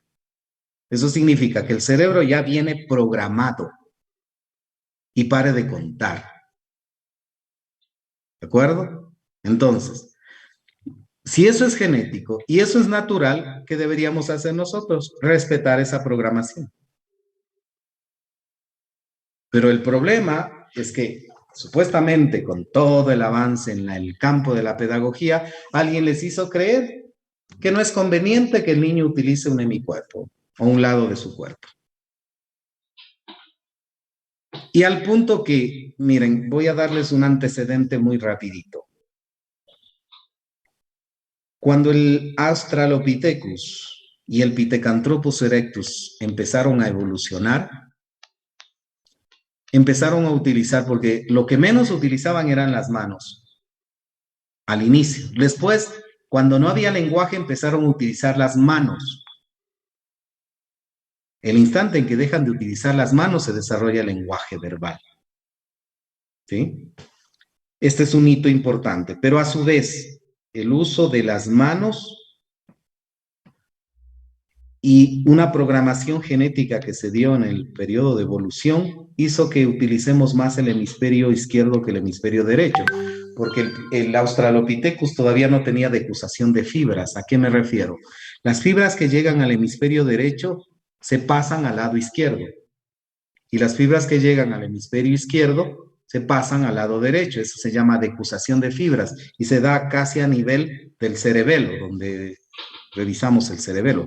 Un poquito más abajo, ahí se da. Eso significa que el lado izquierdo, el hemisferio izquierdo controla la parte derecha de nuestro cuerpo, y el hemisferio derecho controla la parte izquierda de nuestro cuerpo. Eso dio origen a la decusación. Antes de eso, el ser humano casi tenía 2 hemisferios derechos, en otras palabras. ¿Sí? Porque el hemisferio izquierdo no se desarrollaba bien. Entonces, ¿qué utilizaba más? Su mano izquierda, porque dominaba, insisto, no en el sentido actual, en aquel entonces, el hemisferio derecho. Y por la evolución, el hemisferio izquierdo se empezó a retrasar. No había alcanzado, porque si les doy características de los hemisferios, me van a ir entendiendo. Al hemisferio derecho se lo conoce como el hemisferio soñador, el que maneja el mundo objetivo, el que maneja el mundo de las cosas, de los objetos, el que maneja el mundo de la música, del arte, de la estética. ¿Sí? Y les comento que a este hemisferio llega toda la información proveniente del medio exterior. Recién cuando llega a este hemisferio, pasa al hemisferio izquierdo. ¿De acuerdo? Por eso se lo llama este hemisferio el soñador. ¿Por qué? Porque si maneja el mundo concreto, el mundo objetivo, de dónde surgen los poemas, de dónde surge la poesía, de dónde surge el arte, de dónde surge la belleza, de dónde surge la música, del mundo objetivo. Y este cerebro y este hemisferio se especializó en esos ámbitos.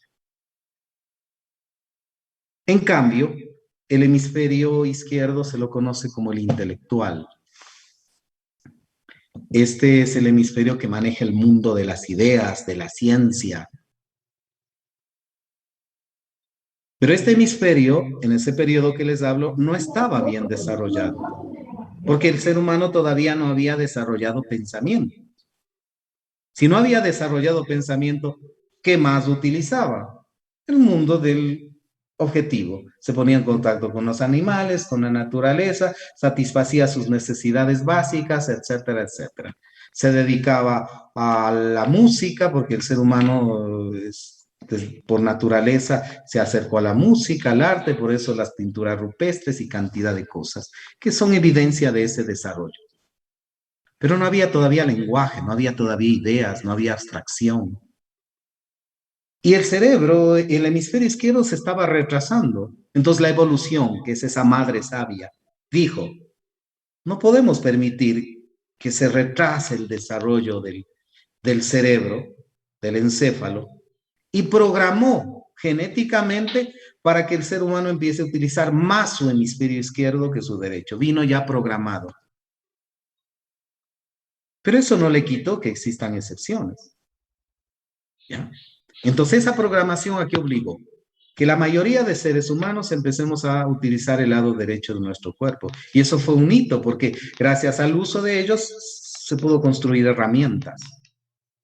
Se pudo dominar el fuego, se desarrolló la agricultura, etcétera, etcétera. Entonces, la naturaleza genética determinó que utilicemos más nuestro lado derecho, porque empezó a tener un funcionamiento más alto el hemisferio izquierdo. Pero llegó un momento en que los dos hemisferios se equilibraron en una determinada época de la vida y de la evolución, y dio la posibilidad de que sea el mismo cerebro con las características genéticas, con las habilidades de nuestros antecesores, con la herencia genética de nuestros padres, que el cerebro decida con qué lado utilizamos. ¿Sí? Entonces, como ya nos acostumbramos por muchos años a utilizar más el hemisferio izquierdo, el mundo fue hecho para diestros y sigue siendo para diestros. Y no se respetó el desarrollo ni la especialización cerebral, al punto que si bien hay más un alto porcentaje de diestros por este proceso evolutivo, pero también hay un porcentaje importante de gente zurda. Y en serio, el mundo está hecho para diestros. Y eso les ha complicado porque hay que respetar el propio proceso de evolución del cerebro. Y obviamente, esa decisión de que utilice uno de los hemicuerpos es exclusivo de la parte genética y de la parte cortical, no del ambiente. Entonces, si yo ya vengo programado para utilizar mi mano izquierda, lo que la educación, el entorno, la familia, la sociedad debe hacer es respetar aquello. Porque si yo interrumpo porque tengo un montón de modelos, ¿qué es lo que decían las monjitas hace muchos años atrás? Que los niños que escribían con la mano izquierda estaban poseídos por el demonio. ¿Y qué les hacían? Les amarraban el brazo para que se atrevan a escribir con su otro lado del cuerpo. Pero ¿no estaríamos yendo en contra de la propia naturaleza? ¿No estaremos generando una confusión al cerebro sabiendo que ya viene programado y el ambiente quiere obligarle a hacer? Claro que sí. Y esa fue la principal y ha sido una de las principales causas que también desencadenaron problemas en el desarrollo de los procesos cognitivos. Porque al obligarle a un cerebro que tiene especialidad en una cosa a que solo éste participe y deje de participar el otro que también está especializado en algo, nos crea confusiones. Y la modernidad, el avance científico también ha generado problemas en el desarrollo normal nuestro. Por ejemplo, el privarles a los niños del gateo nos paga factura. El gateo es un proceso natural. Y obviamente, las mamás sobreprotectoras, mi guagua, cómo se va a arrastrar, cómo se va a ensuciar, cómo privarles a los niños, porque hasta hoy, a pesar de todo el avance científico y tecnológico, todavía lo siguen fajando a los pobres guaguas. Parecen palanquetas de baguette más que seres humanos. Todavía le siguen poniendo guantes para que se pierdan la posibilidad de estar en contacto con el entorno. Todavía le siguen poniendo puperos, porque si bien es cierto, las abuelitas nos decían, y les privamos de un desarrollo práctico y gnóstico tan importante y de sus neurofunciones, que sí, nosotros somos responsables de afectar procesos naturales. Entonces, así ha pasado con la lateralidad. Entonces, resulta que cuando interrumpimos estos procesos, también se afecta el desarrollo de los procesos cognitivos que inciden de alguna manera en los procesos de aprendizaje. Así es que lo que hay que hacer es respetar ese propio desarrollo. Y no es más inteligente el que trabaja con la izquierda que el que trabaja con la derecha. Porque las capacidades, el nivel de procesamiento es diferente en cada uno de nosotros. Y que obviamente todos tenemos definida nuestra lateralidad. Esa famosa teoría de la ambidiestralidad no es real. O sea, que el desarrollo cerebral ha posibilitado que tengamos tanto habilidad, porque ya hemos llegado a un punto de equilibrio, de tener la posibilidad de utilizar una parte del cuerpo como la del otro, pero si hacemos una evaluación minuciosa, siempre habrá una parte del cuerpo que utilicemos más que la otra, aunque sea en una o dos actividades. Entonces, está definida la lateralidad, porque si esa lateralidad no está definida, genera confusiones en el trabajo sincrónico, se vuelve asincrónico el trabajo del cerebro. Entonces, que usted no note que de pronto de 10 actividades que hace, 7 las hace con un lado y 8 con otro, no significa ambidiestralidad. Significa una habilidad tanto para manejar un hemicuerpo como el otro, pero que hay una lateralidad presente. Porque basta que una actividad más haga con un lado del cuerpo que con el otro lado, no le da la característica de tener un equilibrio entre un lado y otro. Entonces, hay que respetar esa lateralidad. Hay que respetar eso que el cerebro lo decide y no hay que interrumpir dichos procesos. Cuando la sociedad se encarga de confundirles, ¿por qué? Porque el niño que es diestro coge las tijeras y no le resulta complicado manejarlas, porque las tijeras para un zurdo tienen que tener otra posición. Entonces utiliza las tijeras de diestro, entonces ¿qué va a pasar? Va a tener un choque, va a tener un bloqueo. Entonces, ¿qué debe hacer la maestra en vez de decirle, obligarle a que utilice las tijeras de diestro? Facilitarle el material y los recursos para que trabaje con su propio hemicuerpo. Entonces, esos son los problemas, los que genera el entorno social, no las que genera el desarrollo cerebral. Por ende, estas teorías de lateralidad cruzada, esas ya son cuentos de alguien que se inventó como de los niños de índigo. Discúlpeme con esos conceptos tan tradicionales, aunque haya libros. Usted dice, es que hay libros de eso, entonces tiene que ser científico. No porque hay un libro significa que todo es ciencia. Freud creó el libro de la interpretación de sueños. Y no por eso el contenido es científico. ¿Ya? Entonces, no porque haya documentos y materiales de eso, significa que está amparado en la neurociencia. Entonces, la neurociencia había señalado, ha descartado y ha despojado muchas de estas dudas y inquietudes que tenemos con respecto, por eso hablamos hoy de especialización hemisférica. Hablamos de una lateralidad definida, no cruzada, porque no puede cruzarse los cables de la genética. La genética es clara, o es esto o es este otro. La genética no está a medias tintas. Y por ende, manejar esos conceptos de lateralidad cruzada, pues hoy por hoy, pues me parece extremo también. Nuestra lateralidad está definida por los genes y por el cerebro, punto. Y esa hay que respetarla. Si es que el medio se vuelve adverso por estos problemas que le digo, o sea, el niño que utiliza la tijera, pero no es que tiene una lateralidad cruzada, pues. Significa que no tiene los recursos que le faciliten un proceso de aprendizaje y lo ideal es que nosotros modifiquemos esos recursos, no exijamos al niño y ahí no somos inclusivos, miren.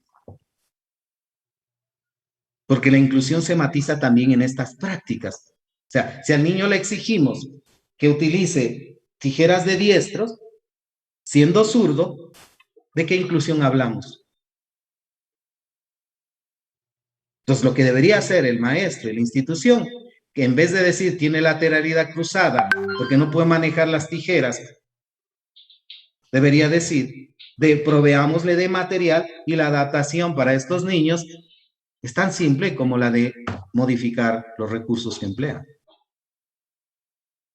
Entonces, debo conocer cómo es el comportamiento de un niño que es zurdo con relación a cómo es la conducta, el comportamiento y los procesos de un niño diestro. Entonces, sí es importante hasta para hacer las adaptaciones el tipo de lateralidad y el tipo de especialización hemisférica con la que maneja el niño. Pero si este niño que tiene problemas de aprendizaje es zurdo y quiere utilizar las mismas estrategias de un niño que tiene necesidades y es diestro, no me van a dar resultados. ¿Nos ponemos a analizar esto a la hora de hacer las adaptaciones y dar las recomendaciones? No. A todos en un mismo cajón. Hemos repetido de memoria. El ser humano es un ser al que hay que respetar su individualidad. Vamos a la práctica y nos olvidamos de esa individualidad. Les dije que inclusive las estrategias que se emplean para trabajar con niñas con dificultades de aprendizaje y niños con dificultades de aprendizaje tienen cierto nivel de variación en base al desarrollo cortical. Pero no, basta que tenga dificultades de aprendizaje, hay que hacerle todo lo mismo. Inclusive hasta en los procesos de evaluación no se pueden utilizar los mismos procedimientos y a veces las mismas herramientas cuando se evalúa a niñas que a niños.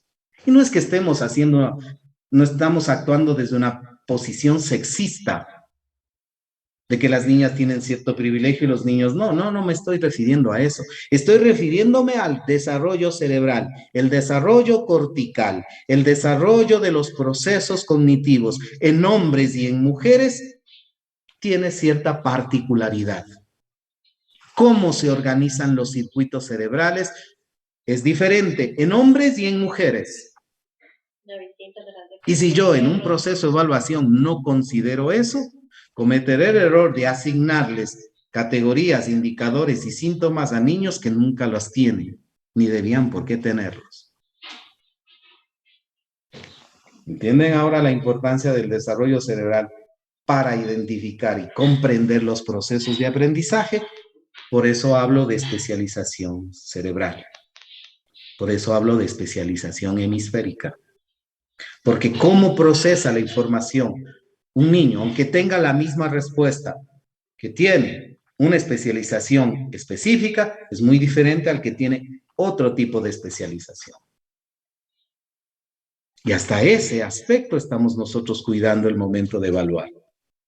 Les repito por cuarta vez, les dije, si hay una prevalencia más de niños con TDAH que de niñas, ese solo dato me lleva a orientar de que yo no puedo tener en mi diagnóstico tantas niñas diagnosticadas con TDAH.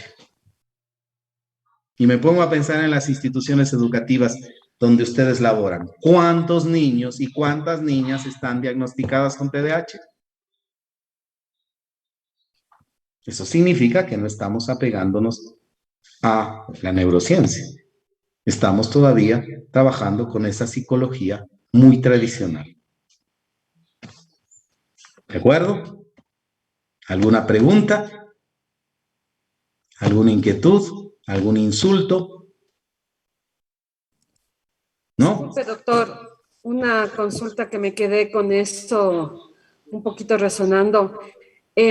Decía, bueno, se pasa de, no viene al caso ahorita, ¿no? Pero eso fue un tema anterior. Pero, por ejemplo, la dislexia, la discalculia, esos son trastornos psíquicos. No son psíquicos, trastornos neurológicos, he dicho. Ya, gracias, disculpe. Cuando usted habla de trastornos psíquicos o mentales, se refiere a las enfermedades mentales o cognitivas. Y ahí está otra categoría. Claro que muchas de ellas tienen bases neurológicas. Por ejemplo, un trastorno mental o cognitivo es la esquizofrenia. ¿De acuerdo? Un trastorno mental o cognitivo es la psicosis. Un trastorno mental o cognitivo es la depresión. Un trastorno mental o cognitivo son los famosos TOC, los trastornos obsesivos compulsivos. ¿Ya? Hay algunos trastornos de conducta y comportamiento que se pueden convertir en trastornos conocidos como mentales. Develan otro curso, otra explicación, otro proceso, pero cuya base y cuyo origen está también en el funcionamiento cerebral. Por ejemplo, no es nada raro que muchos pacientes que tienen trastornos en las funciones, no hablo de problemas, hablo de trastornos en las funciones ejecutivas, desarrollen un perfil esquizofrénico. Muchos que tienen serias alteraciones o trastornos en las funciones ejecutivas desencadenen trastornos obsesivo-compulsivos. Muchos de los pacientes que tienen trastornos en sus funciones ejecutivas devengan por un lado, en una depresión endógena o en una depresión psicógena. Cuando yo hablo de depresión endógena, me refiero a aquellas depresiones que tienen carga genética. Es decir, miembros de una familia que vivieron, sufrieron y fueron tratados con depresión, degeneren en niños, hijos, familiares con depresión. Y la depresión psicógena, aquella que producto de las circunstancias adversas a lo largo de su vida, degeneraron en alteraciones importantes del córtex prefrontal y desarrollaron y adquirieron una depresión que en algún momento, si se la mantiene a lo largo de la vida, puede crear predisposiciones genéticas en los miembros de las familias. A eso se refiere como trastornos mentales. Luis, dígame. Sí, doctor. Un poco esto también asemejando, porque a veces confunden los maestros y yo también ya como que un poco se me vino la duda. Si nosotros hablamos que existe una sincronía cerebral, ¿se podría inferir que no existe un solo estilo de aprendizaje o un estilo de aprendizaje definido? ¿O sí lo podríamos tomar para trabajar de acuerdo a la prevalencia de algún hemisferio? Ya. Bueno, los estilos de aprendizaje no dependen necesariamente de la especialización de los hemisferios. Dije, no dependen necesariamente, ¿ya? Pero sí puede darnos características del tipo de aprendizaje que hacemos. ¿A qué me refiero? Primero, otra vez les voy a mover el piso. Hasta ahora seguimos utilizando conceptos, ¿no? Es que el niño tiene un estilo de aprendizaje visual. Es que el niño tiene un tipo de aprendizaje auditivo. Y es que el niño tiene un tipo de aprendizaje kinestésico. Esa teoría, hoy, la neurociencia ya no lo avaliza. Ya desapareció. Ya no existe para la neurociencia. Porque ¿sabe cuál es el principio que establece la neurociencia? Que todos absolutamente tenemos y manejamos todos los estilos para aprender. Que de acuerdo a nuestras vivencias, de acuerdo a nuestras experiencias y de acuerdo a nuestro desarrollo, nosotros optamos por un estilo, nosotros, no es que tenemos, nosotros optamos y decidimos con un estilo que mejor se adapte a nuestro contexto y a nuestra realidad. Ese es otro cuento. Pero decir, este niño tiene un estilo auditivo de aprendizaje. No, pues, o sea, él tiene todos los estilos para aprender, pero a él le interesa trabajar más con ese. Ahora, lo que sí, por la capacidad que tiene el cerebro, obvio, por esta especialización, usted se adapta mejor, dice, a mí me gusta más ver que escuchar, pero usted, ¿y en base a qué? A sus experiencias. Pero cuando usted trabaja en un proceso dinámico, activo, participativo, se ve obligado a utilizar todos los estilos que usted y su cerebro tienen capacidad de proyectar. ¿Por qué decimos este niño es más auditivo? ¿Por qué hemos dicho este niño es más visual? No porque el cerebro esté definiendo un estilo. Es por el modelo educativo, es por el enfoque psicológico con el cual fue educado ese niño, que le obligó a estar solo escuchando más que haciendo, que le obligó más a estar mirando que escuchando y haciendo. Entonces todos estamos en capacidad de manejar el cuerpo, de escuchar y reflexionar, de mirar y procesar, todos. Pero son las circunstancias del entorno los que nos han motivado a decir, me gusta más estar así que de esta manera. Y esto la neurociencia lo ha demostrado hoy. Así es que, si en verdad quieren ser coherentes con el estudio de la neurociencia, olvídense de poner informes. El estilo del niño es visual. Porque si yo le someto a una tarea auditiva, va a tener ese niño un buen desempeño. Y si le someto a una actividad que involucre movimiento o praxias, va a tener también un buen desempeño. Es el entorno el que le motivó a estar utilizando más esa forma de aprender. Es que hoy por hoy la neurociencia dice que existen diferentes formas de aprender. Y todas ellas las podemos utilizar en un determinado momento, dependiendo de la actividad, de la metodología, de las técnicas que emplee el maestro. Como nos han habituado a utilizar más un estilo, estamos fritos pensando que ese es el único que predomina en nosotros.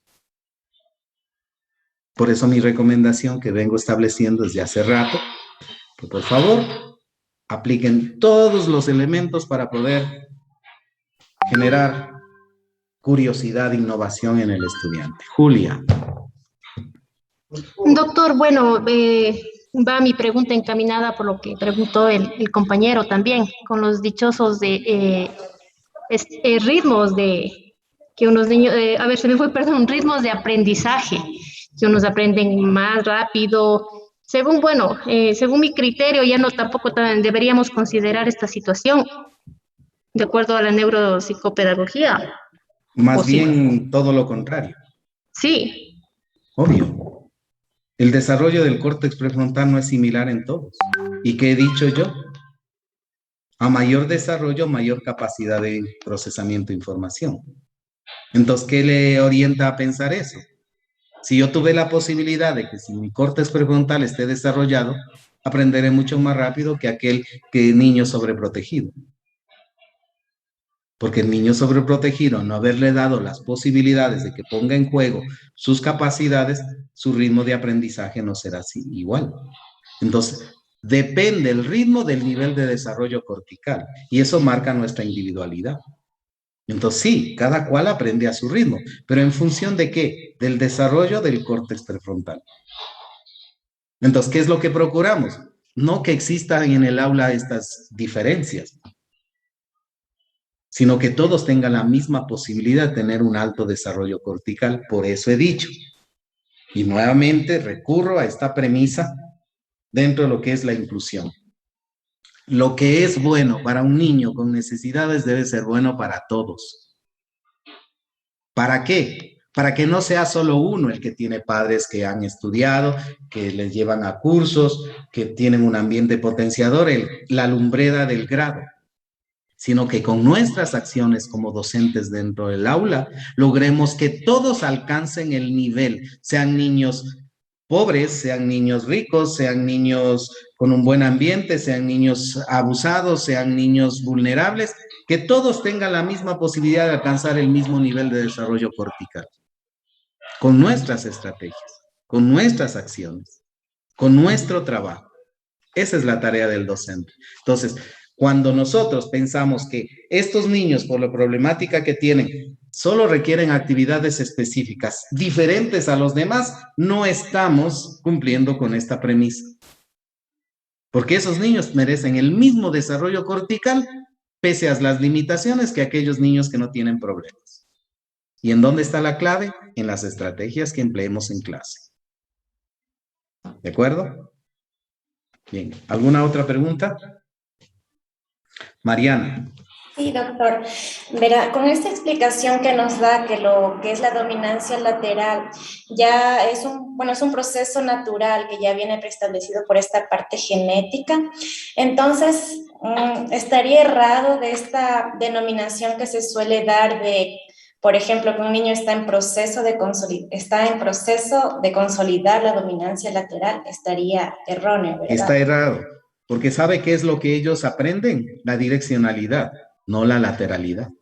Ya. Entonces, una cosa es que tenga problemas de direccionalidad y eso tiene que ver con nociones, más que con lateralidad. Que el niño tenga dificultad para identificar qué lado es el izquierdo y el derecho no tiene que ver con la lateralidad. Tiene que ver con la direccionalidad, es decir, con nociones de izquierda a derecha. Pero ya en este niño que tiene confusiones o no se ha apropiado de la noción de izquierda a derecha, ya está definida genéticamente su lateralidad. Entonces, en vez de trabajar lateralidad, que eso se encarga el mismo sistema nervioso de definirlo, ¿qué deberíamos trabajar? Nociones. Entonces, el problema es de nociones, no de lateralidad. ¿De acuerdo? ¿Sí le quedó claro, Mariana? Sí, muy claro, gracias. De acuerdo. Bien, se nos va el tiempo. ¿Alguna otra pregunta? Y solo una cosita, la ubicación espacial. No le escuché bien. La ubicación espacial que nosotros llamamos para que se ubique dentro de la hoja, dentro La orientación de espacial máxima. la orientación espacial es una neurofunción, es una percepción. No es una noción, es una percepción. Pero más que trabajar ello, hay que trabajar nocias, como les dije. Porque la orientación espacial es un proceso, es una neurofunción que se va a desarrollar o que está desarrollada o que tendrá que desarrollarse en los niños. Lo que hay es que potenciarla. Bien, Julia, algo quería decirme. Sí, doctor.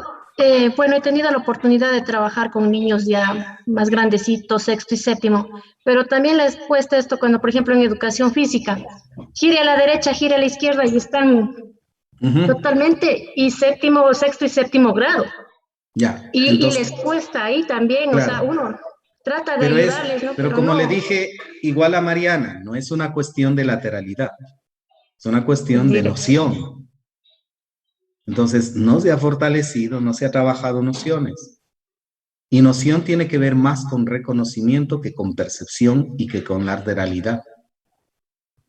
Cuando uno trabaja estas nocias, ¿sí?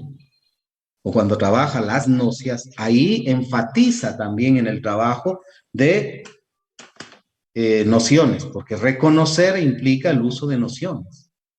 Y cuando los niños no tienen un buen desarrollo nocico, pues difícilmente podrán hacer este reconocimiento. Entonces, ¿de qué me sirve trabajar orientación? Sí es percepción, el niño puede orientarse. Lo que no puede es reconocer ni identificar en dónde está. Y eso ya no es un problema perceptivo, es un problema nocico. A ese cambio conceptual es lo que les invito a aventurarse. Ya no trabaja en percepciones. No es un problema perceptivo, es un problema de reconocimiento. Y cuando se trabaja reconocimiento, se trabaja significado. Y cuando se trabaja significado, se trabaja nociones. ¿Y qué es nociones? Pensamiento. Entonces perdemos el tiempo trabajando percepciones. Trabajemos nociones, trabajemos reconocimiento. Solo ahí dará resultado y se corregirán estos problemas. Y es obvio. Hasta la universidad llegan con problemas de nociones. Izquierda, derecha. Ahora, si llegaron... Perdón, doctor, inclusive al conducir dice gire a la derecha y al se encarrila ahora por otro lado. Claro, ahí puede haber un problema inmerso adicional a eso, que hay que estudiarlo. Cuando se llega con estos problemas a la adultez, yo siempre digo, hay un elemento de comorbilidad presente. Porque se puede esperar en los niños, pero si llegó así un adulto, sí hay una comorbilidad presente en estos casos. Ya. Bien. Muchas gracias, doctor. Última pregunta para entrar al trabajo. Ya. Betty. Hay también confusiones que se presentan en los chicos cuando se les indica a ellos cuál es tu norte, cuál es tu sur, el este, y no saben dónde queda la Marín, dónde queda el Estadio Olímpico, y están en estas, ¿no? A ver, acá, entonces ese también es otro tipo de confusión que se dan en los estudiantes. Nuevamente trabajo en nocias, nuevamente trabajo en reconocimiento. Es que el reconocimiento tiene la pizarra visoespacial, tiene el rastreo visual, no estoy diciendo la orientación espacial, hablo de la estructuración espacial y temporal. Y tiene el mapa mental. Esos 4 elementos se trabajan en reconocimiento. Y eso tiene que ver con pensamiento, más que con senso-percepciones. Si no nos sacamos la idea que eso no es senso-percepción, nunca lograremos cambios en ellos. El que yo no ubique dónde está, no es un problema solo perceptivo. Porque aunque usted lo lleve en su auto a ver eso, reconocerá eso, pero cuando haga el mapa mental, cuando trabaje la pizarra visoespacial, no lo podrá estructurar. Entonces es un problema de reconocimiento. Insisto, no es de percepción. Entonces yo tengo que trabajar reconocimiento. Por eso les doy que hay que trabajar procesos cognitivos, no neurofunciones. ¿De acuerdo? Bien. Listo. Ahora sí, escriban lo que van a hacer en su trabajo. Este es el trabajo con el cual se van a lucir. Van a poner en práctica toda su habilidad y capacidad profesional adquirida a lo largo de estos años de trabajo constante, tesonero por salvar el mundo y la patria. El trabajo es sobre modelos o escuelas psicológicas.